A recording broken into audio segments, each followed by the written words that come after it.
පිරිමින්ට අලු කෙසෙල් අගුණද මගුලයි. කවුද මේ ප්‍රශ්නේ? නෑ බා.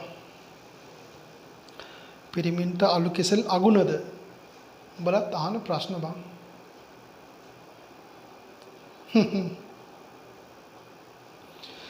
ඒ සම්බන්ධව මම චුට්ටක් අධ්‍යයනය කරගෙන යනවා. කරුණු කාරණා මොනවාද කියලා මට දැනගන්න ලැබිච්ච විදියට අගුණ බව නම් ඒක මේ සමාජයේ තියෙන දෙයක්. ඇෂ් ප්ලාන්ට්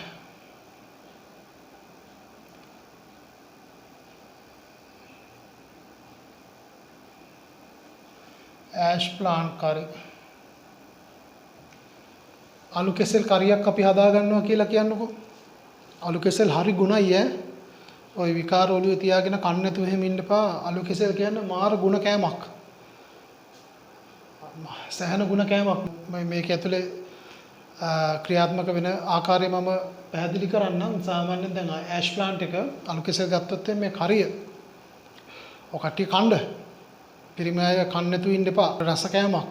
අලු කෙසෙල් වල ගත්තොත් රෙසිස්ටන්ට් ස්ටාර්ච් එක මේ රෙසිස්ටන්ට් ස්ටාර්ච් එක මේක ෆයිබර් හැටියට තමයි සලකන්නේ. මේ රෙසිස්ටන්ට් ස්ටාර්ච් එක. ඒ කියන්නේ මේකේ ගොඩාක් කෙඳි ස්වභාවයක් අඩංගු වෙනවා. අලු කෙසෙල් වල කෙඳි ස්වභාවය වැඩි. ආහාර මාර්ගයට අපි කතා කරනවා ඉස්සරහට මේ ක්ලාස් එකේදී අපි අනිත් ක්ලාස් වල කතා කරලා තියෙනවා. මේ ක්ලාස් එකේදී මම තාම මේක කතා කරලා නැහැ.